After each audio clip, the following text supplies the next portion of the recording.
Harry Potter की कहानी में हमने सुना कि हैरी अब हॉगवर्ट्स में अपनी क्लासेस में जाने लगा है। और जब वो काढ़े वाली क्लास में गया तो उसको ऐसा महसूस हुआ जैसे काढ़े वाले टीचर स्नेप उससे नफरत करते हैं।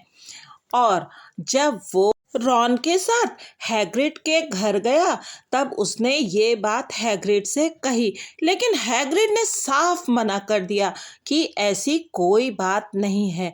अब आगे की कहानी सुनते हैं। ये है अध्याय 9 यानी चैप्टर 9, आधी रात की लड़ाई। हैरी ने कभी सोचा भी नहीं था कि वो किसी ऐसे लड़के से मिलेगा जिससे वो डडली से भी ज्यादा नफरत करेगा। परंतु ये तब की बात थी जब वह ड्रैको मैल्फॉय से नहीं मिला था। गरुड़ द्वार के फर्स्ट ईयर के विद्यार्थी नाग शक्ति हाउस के साथ सिर्फ जादुई काढ़े की ही क्लास में बैठते थे, इसीलिए उनका मैल्फॉय से ज्यादा पाला नहीं पड़ता था, या कम से कम तब तक तो नहीं जब तक उन्हें गरुड़ द्वार के हॉल में लगा वो नोटिस नहीं दिखा जिसे पढ़ने के बाद उनके मुंह से आह निकल गई। उड़ने की क्लास गुरुवार को शुरू हो रही थी और गरुड़ द्वार तथा नाग शक्ति दोनों उसमें एक साथ सीखेंगे। बहुत बढ़िया, हैरी ने उदास होकर कहा। मैं हमेशा से यही तो चाहता था कि मैं मैल्फॉय के सामने जादुई झाड़ू पर अपने आप को मूर्ख साबित करूं। उड़ना सीखने के लिए वह जितना बेताब था उतना किसी दूसरी चीज सीखने के लिए नहीं था। तुम्हें क्या पता कि तुम अपने आप को मूर्ख साबित करोगे, रॉन ने समझदारी से कहा। मैं जानता हूँ कि मैल्फॉय हमेशा डींगे हाँकता रहता है कि वह कितना अच्छा क्विडिच खिलाड़ी है, पर मुझे लगता है कि वो फेंकता है। ये सच था कि मैल्फॉय उड़ने के बारे में बहुत बातें करता था। वो जोर जोर से शिकायत करता था कि फर्स्ट ईयर के विद्यार्थियों को क्विडिच टीम में शामिल होने का मौका नहीं दिया जाता। इसके साथ ही वो शेखी बघारने वाली लंबी कहानियां सुनाया करता था जो हमेशा इस मोड़ पर आकर खत्म होती थीं कि वो हेलीकॉप्टर में बैठे मंगलुओं से किस तरह बाल बाल बचा। वैसे इस तरह की बातें करने वाला वो अकेला विद्यार्थी नहीं था। सीमस फिनिगन भी कहता फिरता था कि उसने अपना ज्यादातर बचपन देहात में अपनी जादुई झाड़ू पर उड़ते हुए बिताया था। यहाँ तक कि रॉन भी हर उस आदमी को बताता था जो उसकी बात सुनने के लिए तैयार होता था कि एक बार चार्ली की पुरानी झाड़ू पर वो एक हैंग ग्लाइडर से टकराते टकराते बचा था। जादूगरों के परिवार से आया हर बच्चा क्विडिच के बारे में लगातार बातें करता था। फुटबॉल को लेकर रॉन की डीन थॉमस से पहले ही लंबी बहस हो चुकी थी, जो उन्हीं के कमरे में सोता था। रॉन की समझ में नहीं आता था कि ऐसे खेल में क्या मजा आ सकता है जिसमें केवल एक ही गेंद हो और किसी को उड़ने की इजाजत ही ना हो। हैरी ने देखा था कि डीन की वेस्ट हैम फुटबॉल टीम के पोस्टर में रॉन खिलाड़ियों को कोच रहा था और कोशिश कर रहा था कि खिलाड़ी हिले। नेविल जादुई झाड़ू पर कभी नहीं चढ़ा था क्योंकि उसकी दादी ने उसे इसकी इजाजत नहीं दी थी। मन में हैरी को लगता था कि उन्होंने समझदारी का काम किया, क्योंकि जब नेविल के दोनों पैर धरती पर रहते थे तब भी उसके साथ बहुत दुर्घटनाएं होती थी। हरमाइनी ग्रेंजर भी उड़ने को लेकर उतनी ही घबरा रही थी कि जितना कि नेविल। ये एक ऐसी चीज थी जिसे आप किताब में पढ़कर नहीं सीख सकते। वैसे ऐसा नहीं था कि उसने कोशिश नहीं की। गुरुवार को नाश्ते के समय हरमाइनी ने सबको बहुत बोर किया। वह उन्हें उड़ने के बारे में टिप्स दे रही थी जो उसने लाइब्रेरी की एक किताब क्विडिच शुरुआत से आज तक सीखी थी। नेविल उसके हर शब्द को कान लगाकर सुन रहा था। वह उस हर चीज को जानने के लिए उतावला था जो बाद में जादुई झाड़ू पर सफलतापूर्वक चढ़ने में उसकी मदद कर सके। परंतु बाकी सब लोग तब बहुत खुश हुए जब डाक आने से हरमाइनी का लेक्चर खत्म हो गया। हैग्रिड की चिट्ठी मिलने के बाद से हैरी के नाम कोई भी चिट्ठी नहीं आई थी और मेलफॉय ने इसे जल्दी ही भांप लिया। मेलफॉय का ईगल उल्लू घर से उसके लिए हमेशा मिठाई के पैकेट लेकर आता था, जिन्हें वो नाग शक्ति की टेबल पर शान झाड़ते हुए खोलता था। एक करैल उल्लू नेविल के लिए उसकी दादी का एक छोटा सा पैकेट लाया था। उसने इसे रोमांचित होकर खोला। पैकेट में बड़े कंचे के आकार की कांच की गेंद निकली, जिसमें सफेद धुआं भरा था। उसने सबको वो गेंद दिखाई। इसे भूल ना जाना कहते हैं, उसने बताया। दादी जानती हैं कि मुझे भूलने की आदत है। यह आपको बताता है कि कहीं आप कोई चीज भूल तो नहीं गए हैं। देखो, इसे इस तरह कसकर पकड़ते हैं और अगर ये लाल हो जाए तो ओह, उसका चेहरा लटक गया, क्योंकि भूल ना जाना अचानक लाल हो गया था। तुम कुछ भूल गए हो? नेविल ये याद करने की कोशिश कर रहा था कि वो क्या भूल गया था। तभी ड्रैको मेलफॉय ने, जो गरुड़ द्वार की टेबल के पास से गुजर रहा था, उसके हाथ से भूल न जाना छीन लिया। हैरी और रॉन एकदम से उछलकर खड़े हो गए। वे लोग मेलफॉय से लड़ने का बहाना ढूंढ रहे थे, परंतु प्रोफेसर मैगोनगल, जो स्कूल में किसी भी टीचर से ज्यादा तेजी से समस्या को भांप सकती थी, पलक झपकते ही वहां पर आ गईं। क्या हो रहा है? मेलफॉय ने मेरा भूल न जाना ले लिया है प्रोफेसर। गुस्से से घूरते हुए मेलफॉय ने भूल न जाना को एक बार फिर टेबल पर जल्दी से गिरा दिया। मैं तो बस देख रहा था, उसने कहा और वो क्रैब और क्वाइल के साथ वहां से खसक लिया। उस दोपहर 3:30 बजे हैरी, रॉन और गरुड़ द्वार के बाकी बच्चे सामने वाली सीढ़ियों से नीचे उतरकर मैदान में पहुंचे, जहां उनकी उड़ने की पहली क्लास लगने वाली थी। मौसम साफ था, हवा चल रही थी और घास उनके पैरों के नीचे चट चट की आवाज कर रही थी। वे लोग ढलवा मैदान से होते हुए एक सपाट मैदान की तरफ बढ़े, जो अंधेरे जंगल की विपरीत दिशा में था, जिसके पेड़ दूर लहराते दिख रहे थे। नाग शक्ति के विद्यार्थी पहले ही वहां पहुंच चुके थे। 20 जादुई झाड़ुएं लाइन से जमीन पर रखी थी। हैरी ने फ्रेड और जॉर्ज वीजली के मुंह से सुना था कि स्कूल की झाड़ुएं आदर्श नहीं थी, क्योंकि ज्यादा ऊंचाई पर उड़ते समय इनमें से कुछ हिलने लगती थी या हमेशा थोड़ी बाईं तरफ उड़ती थी। उनकी टीचर मैडम हूच आ गईं। उनके बाल छोटे और भूरे थे तथा उनकी पीली आंखें बाज की तरह थीं। तो इंतजार किस बात का है? उन्होंने तेज आवाज में कहा। तुम सब एक एक जादुई झाड़ू के पास खड़े हो जाओ। चलो जल्दी करो। हैरी ने अपनी झाड़ू की तरफ देखा। ये पुरानी थी और उसमें से कुछ शाखाएं कहीं कहीं बाहर निकल रही थी। अपनी झाड़ू के ऊपर अपना दाहिना हाथ लाओ, मैडम हूच ने आगे कहा, और बोलो ऊपर ऊपर। सब चिल्लाए। हैरी की झाड़ू तत्काल उसके हाथों में कूदकर आ गई, परंतु बहुत कम झाड़ुओं ने ऐसा किया। हरमाइनी ग्रेंजर की झाड़ू जमीन पर सिर्फ लुढ़की और नेविल की तो बिल्कुल भी नहीं हिली। हैरी ने सोचा, शायद घोड़ों की तरह झाड़ुएं भी समझ जाती हैं कि आप डरे हुए हैं। नेविल की आवाज की थरथराहट साफ बता रही थी कि वह अपने पैर जमीन पर ही रखना चाहता था। मैडम हूच ने उन्हें ये बताया कि किस तरह झाड़ू पर चढ़ा जाए ताकि वे दूसरे सिरे से ना फिसलें, और इसके बाद वे इधर से उधर घूमकर उन्हें झाड़ू पकड़ने का सही तरीका सिखाती रहीं। जब मैडम हूच ने मेलफॉय को ये बताया कि वो कई सालों से झाड़ू को गलत तरह से पकड़ रहा था, तो हैरी और रॉन को मजा आ गया।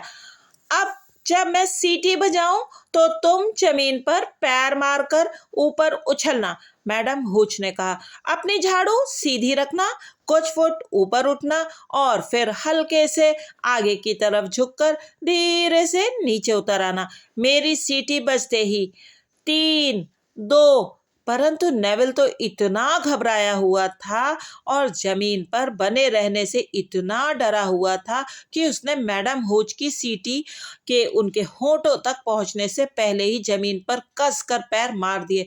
वापस आ जाओ लड़के, वे चीखीं। परंतु नेविल तो बोतल से निकले कॉर्क की तरह सीधे ऊपर उठ रहा था। 12 फुट, 20 फुट। हैरी ने देखा कि जमीन को दूर होते देख नेविल का डरा हुआ चेहरा सफेद हो गया। उसका मुंह खुला हुआ था और फिर वो अपनी झाड़ू पर से फिसला और धम, एक जोरदार आवाज, एक धमाका, और नेविल घास पर किसी गठरी की तरह औंधे मुंह पड़ा हुआ था।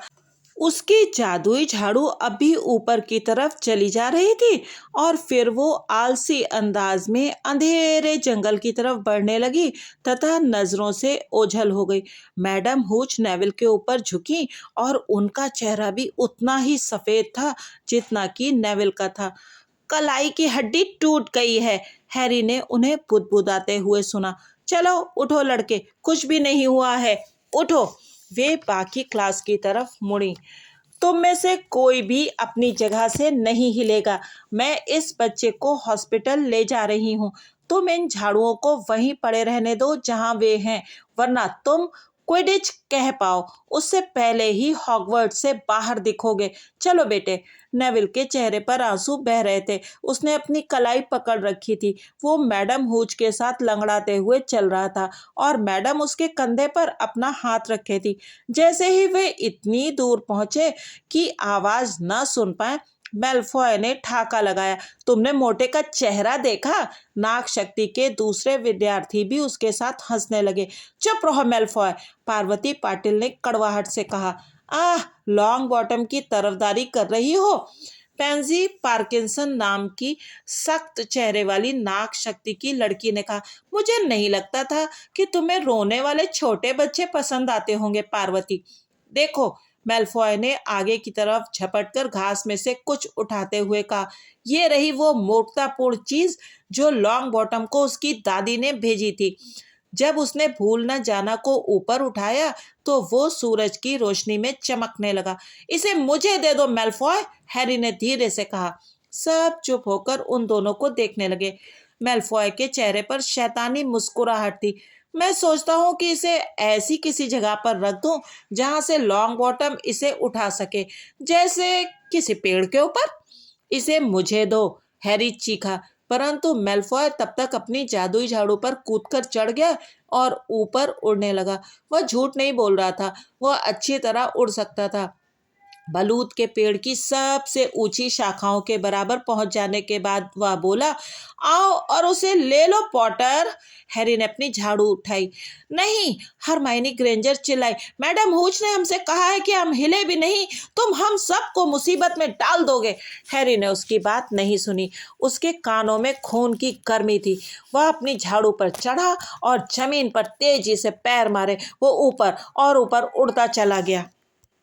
हवा उसके बालों के बीच से तेजी से जा रही थी और उसके कपड़े हवा में उसके पीछे लहरा रहे थे। एक जबरदस्त खुशी के साथ उसे ये एहसास हुआ कि वो कोई चीज तो थी जो वो बिना सिखाए कर सकता था। ये आसान था, ये अद्भुत था। उसने अपनी जादुई झाड़ू को थोड़ा और ऊपर कर लिया। उसे जमीन पर खड़ी लड़कियों की चीखें और आवाजें सुनाई दे रही थी और रॉन की प्रशंसा भरी शाबाशी भी। उसने अपनी जादुई झाड़ू को हवा में ही मेलफॉय की तरफ तेजी से मोड़ा और उसके सामने आ गया। मेलफॉय को काटो तो खून नहीं था। इसे मुझे दे दो, हैरी ने कहा, वरना मैं तुम्हें झाड़ू से नीचे गिरा दूंगा। ऐसा क्यों? मेलफॉय ने व्यंग से मुस्कुराने की कोशिश की, परंतु साफ नजर आ रहा था कि उसे चिंता हो रही थी। हैरी न जाने कैसे ये जानता था कि क्या करना है। वो आगे झुका, अपने दोनों हाथों से झाड़ू को कस कर पकड़ा और किसी भाले की तरह मेलफॉय की तरफ तेजी से चल पड़ा। मेलफॉय समय रहते उसके रास्ते से हट गया और फिर हैरी ने एक तीखा मोड़ लिया और झाड़ू को बीच हवा में रोक दिया। नीचे खड़े कुछ लोग ताली बजाने लगे। मेलफॉय, यहाँ पर तुम्हारी जान बचाने के लिए क्रैब और गॉयल नहीं है, हैरी ने उसे याद दिलाया। यही विचार मेलफॉय के मन में भी आ रहा था। अगर इसे पकड़ सकते हो तो पकड़ लो, मेलफॉय चीखा और कांच की गेंद को हवा में ऊपर उछालकर वो तेजी से जमीन पर लौट आया। हैरी ने जैसे धीमी गति में देखा कि गेंद हवा में उठ रही थी और फिर वो गिरने लगी। वो आगे झुका और उसने अपनी झाड़ू के हैंडल को नीचे की तरफ किया। अगले ही पल वो तेजी से सीधे उतरते हुए गेंद का पीछा कर रहा था। हवा उसके कानों में सीटी बजा रही थी। उसे देखने वालों की चीखें सुनाई दे रही थी। उसने अपना हाथ फैलाया और जमीन से 1 फुट ऊपर गेंद पकड़ ली। समय रहते उसने अपनी झाड़ू को सीधा किया और फिर घास पर हल्के से लुढ़क गया। भूल न जाना उसकी मुट्ठी में सुरक्षित था। Harry Potter! जितना तेजी से उसने गोता लगाया था, उसका दिल उससे भी ज्यादा तेजी से डूब गया। प्रोफेसर मैकगोनागल उनकी तरफ भागती हुई आ रही थी। वह अपने कांपते हुए पैरों पर खड़ा हुआ। कभी नहीं, मैंने हॉगवर्ट्स में ऐसा पहले कभी। प्रोफेसर मैकगोनागल सदमे के मारे कुछ बोल नहीं पा रही थी और चश्मे के पीछे से उनकी आंखें गुस्से से तमतमा रही थी। तुम्हारी हिम्मत कैसे हुई? तुम्हारी गर्दन टूट सकती थी। उसकी गलती नहीं थी प्रोफेसर। चुप रहो मिस पाटिल। परंतु मेलफॉय, रहने दो मिस्टर वीजली। पॉटर, मेरे पीछे आओ अभी। हैरी ने चलते चलते मेलफॉय, क्रैब और गॉयल की विजयी मुस्कान देखी। जब प्रोफेसर मैकगोनागल महल की तरफ बढ़ी तो हैरी मुर्दा पैरों से उनके पीछे पीछे चल रहा था। वो जानता था कि उसे स्कूल से निकाल दिया जाएगा। वो अपने बचाव में कुछ कहना चाहता था, परंतु ऐसा लगता था जैसे उसकी आवाज में कहीं कुछ गड़बड़ हो गई थी। प्रोफेसर मैकगोनागल उसकी तरफ देखे बिना धड़धड़ाती हुई चली जा रही थी। उनके साथ चलने के लिए उसे लगभग दौड़ना पड़ रहा था। अब उसने यह कर दिया था। वह 2 सप्ताह भी नहीं टिक पाया। वो 10 मिनट में अपना संदूक जमा कर रहा होगा। जब वो डर्सली परिवार की चौखट पर दोबारा पहुंचेगा तो वे लोग क्या कहेंगे? वे सामने वाली सीढ़ियों से ऊपर चढ़े और अंदर जाने के बाद संगमरमर की सीढ़ियों पर चढ़कर ऊपर गए। परंतु इस बीच प्रोफेसर मैकगोनागल ने उससे एक शब्द भी नहीं कहा। उन्होंने झटका देकर दरवाजों को खोला और गलियारों में तेजी से चलती रही। हैरी दुखी मन से उनके पीछे भागता रहा। शायद वे उसे डंबलडोर के पास ले जा रही थी। उसने हैग्रिड के बारे में सोचा, जिसे स्कूल से निकाल दिया गया था, परंतु रखवाले के रूप में वहां रहने दिया था। शायद वह भी हैग्रिड का असिस्टेंट बनकर वहां रह सकता था। उसके पेट में मरोड़ उठने लगी जब उसने कल्पना की कि रॉन और दूसरे लोग जादूगर बन चुके हैं, जबकि वह हैग्रिड का बैग टांगकर मैदान में इधर उधर घूम रहा है। प्रोफेसर मैकगोनागल एक क्लासरूम के बाहर रुक गईं। उन्होंने दरवाजा खोला और अपना सिर अंदर डाला। माफ कीजिए प्रोफेसर फ्लेटविक, क्या मैं कुछ देर के लिए वुड को ले जा सकती हूँ? वुड? हैरी ने हैरानी से सोचा, क्या वुड कोई लकड़ी थी जिससे वे उसकी पिटाई करना चाहती थी? परंतु वुड 5th ईयर का एक हट्टा कट्टा लड़का निकला जो फ्लेटविक की क्लास से बाहर आते समय काफी उलझन में दिख रहा था। तुम दोनों मेरे पीछे आओ, प्रोफेसर मैकगोनागल ने कहा और वे सभी गलियारे में चल पड़े। वुड हैरी की तरफ उत्सुकता से देख रहा था। अंदर, यहाँ पर। प्रोफेसर मैकगोनागल ने उन लोगों को एक क्लासरूम दिखाया जो खाली था, सिवा पीव्स के, जो ब्लैकबोर्ड पर गालियां लिखने में जुटा था। बाहर पीव्स! वे चिल्लाई। पीव्स ने कूड़ेदान में चौक फेंकी, जिसकी तेज आवाज आई और इसके बाद वो चिल्लाता हुआ बाहर चला गया। उसके जाने के बाद प्रोफेसर मैकगोनागल ने दरवाजा धड़ाम से बंद किया और उन दोनों की तरफ गर्दन घुमाई। पॉटर, ये ओलिवर वुड है। वुड, मैंने तुम्हारा नया खोजी ढूंढ लिया है। वुड के चेहरे के भाव बदल गए। पहले जहां आश्चर्य था वहां अचानक खुशी दिखने लगी। आप सच कह रही हैं प्रोफेसर? बिल्कुल, प्रोफेसर मैकगोनागल ने फुर्ती से कहा। इस लड़के में जन्मजात प्रतिभा है। मैंने आज तक किसी को इस तरह उड़ते नहीं देखा। क्या जादुई झाड़ू पर चढ़ने का ये तुम्हारा पहला मौका था पॉटर? हैरी ने चुपचाप सिर हिलाया। उसे जरा भी अंदाजा नहीं था कि क्या हो रहा था, परंतु अब उसे लग रहा था कि उसे निकाला नहीं जाएगा। इस वजह से उसके पैरों में थोड़ी जान लौट आई। प्रोफेसर मैकगोनागल ने वुड को बताया, इसने उस चीज को 50 फुट गोता लगाने के बाद अपने हाथ में पकड़ लिया और इसे खरोच तक नहीं आई। चार्ली वीजली भी ऐसा नहीं कर सकता था। वुड का चेहरा अब ऐसा दिख रहा था जैसे उसके सभी सपने एक साथ सच हो चुके थे। कभी क्विडिच का मैच देखा है पॉटर? उसने रोमांच से पूछा। वुड गरुड़ द्वार टीम का कप्तान है। प्रोफेसर मैकगोनागल ने बताया। इसका शरीर भी बिल्कुल खोजी की तरह है, वुड ने कहा, जो अब हैरी के चारों तरफ घूमकर उसे घूर रहा था। चपल, फुर्तीला, हमें इसे एक अच्छी सी झाड़ू दिलानी होगी प्रोफेसर। मुझे लगता है निम्बस 2000 या क्लीन स्वीप 7। मैं प्रोफेसर डम्बलडोर से बात करूंगी और देखूंगी कि क्या हम फर्स्ट ईयर के नियम में ढील दे सकते हैं। ईश्वर जानता है कि हमें पिछले साल से अच्छी टीम चाहिए। आखिरी मैच में नाग शक्ति ने हमें रॉन डाला था और मैं कई सप्ताह तक सेवरस स्नेप से आंखें नहीं मिला पाई थी। प्रोफेसर मैकगोनागल ने अपने चश्मे के ऊपर से हैरी को सख्ती से घूरा। मैं ये सुनना चाहूंगी कि तुम मेहनत से सीख रहे हो पॉटर, वरना मैं तुम्हें सजा देने का अपना इरादा बदल दूंगी। फिर अचानक वे मुस्कुराई। तुम्हारे डैडी को तुम पर गर्व होता, उन्होंने कहा। वे खुद बहुत अच्छे क्विडिच खिलाड़ी थे। तुम मजाक कर रहे हो। ये डिनर की बात थी। हैरी ने रॉन को अभी अभी पूरा किस्सा बताया था कि प्रोफेसर मैकगोनागल के साथ मैदान से जाने के बाद क्या हुआ था। रॉन के हाथ में स्टेक और किडनी भरी कचौड़ी का टुकड़ा था, जिसे वो मुंह की तरफ आधी दूरी तक ले तो गया, परंतु उसके बारे में बिल्कुल भूल चुका था। खोजी, उसने कहा, परंतु फर्स्ट ईयर के विद्यार्थी को कभी भी तुम सबसे कम उम्र के खिलाड़ी होगे, लगभग 100 साल में। हैरी ने कचौड़ी को अपने मुंह में ठूसते हुए कहा। दोपहर के रोमांच के बाद उसे खासी भूख लग रही थी, मुझे वुड ने बताया है। रॉन इतना आश्चर्यचकित था, इतना प्रभावित, कि वो बस बैठा रहा और हैरी का मुंह ताकता रहा। मुझे अगले सप्ताह सीखना शुरू करना है, हैरी ने कहा, पर किसी को बताना मत। वुड इसे सबसे छुपाकर रखना चाहता है। तभी फ्रेड और जॉर्ज वीजली हॉल में आए।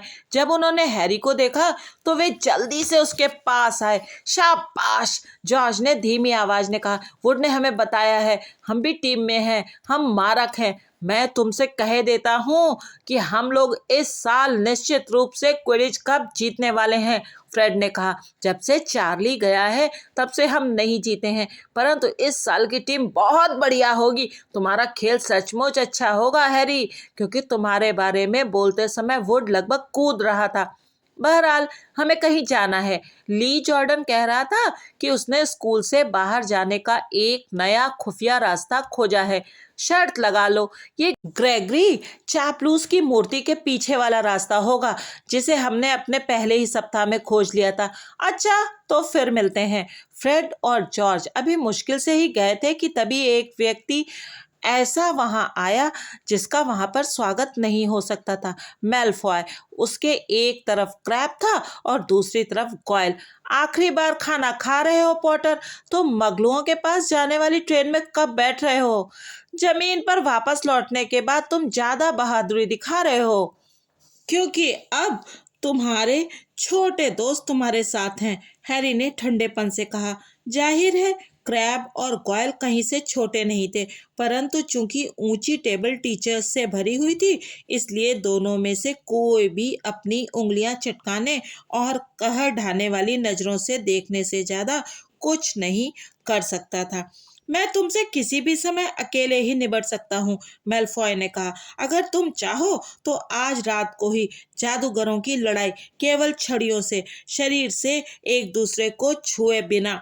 क्या हुआ, पहले कभी जादूगरों की लड़ाई के बारे में नहीं सुना है ना? ऐसे कैसे नहीं सुना?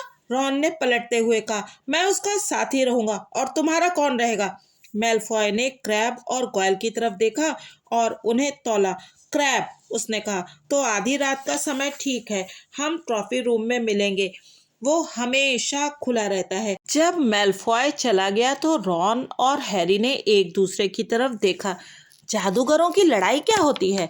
हैरी ने पूछा। और इस बात से तुम्हारा क्या मतलब था कि तुम मेरे साथी हो? अरे साथी वो होता है जो तुम्हारे मरने के बाद भी लड़ना जारी रखता है, रॉन ने इत्मीनान से कहा और आखिरकार अपनी ठंडी कचौड़ी खाना शुरू की। हैरी के चेहरे के भाव देखते हुए उसने तुरंत कहा, परंतु लोग केवल सचमुच की लड़ाई में मरते हैं, यानी असली जादूगरों की लड़ाई में। तुम और मेलफॉय तो ज्यादा से ज्यादा एक दूसरे की तरफ चिंगारियां ही निकाल पाओगे। तुम में से कोई भी इतना जादू नहीं जानता कि सचमुच का नुकसान पहुंचा सके। वैसे मैं शर्त लगाता हूँ कि उसे उम्मीद थी कि तुम मना कर दोगे। और क्या होगा अगर मैं अपनी छड़ी घुमाऊं और कुछ ना हो तो छड़ी को दूर फेंक देना और उसकी नाक पर एक मुक्का मार देना, रॉन ने सुझाव दिया। माफ कीजिए, उन दोनों ने ऊपर देखा। हरमाइनी ग्रेंजर थी। क्या कोई इस जगह शांति से नहीं खा सकता, रॉन ने कहा। हरमाइनी ने उसकी बात अनसुनी करते हुए हैरी से कहा, ना चाहते हुए भी मैंने सुन लिया है कि तुम्हारे और मेलफॉय के बीच में क्या बातें हुई। मैं शर्त लगाता हूँ कि तुम चाहती तो ऐसा नहीं होता, रॉन बुदबुदाया। तुम्हें रात के समय स्कूल में इधर उधर नहीं भटकना चाहिए। जरा सोचो तो सही, अगर तुम पकड़े गए तो गरुड़ द्वार के पॉइंट कम हो जाएंगे और तुम्हारा पकड़ा जाना तय है। सच कहा जाए तो तुम बहुत स्वार्थी हो, और सच कहा जाए तो तुम्हारा इससे कोई लेना देना नहीं है, हैरी बोला। गुड बाय, रॉन ने कहा। तो चलिए आज कहानी को यहीं पर छोड़ देते हैं और कहानी के अगले अंक में जानेंगे कि जादूगरों की लड़ाई में आखिर हुआ क्या।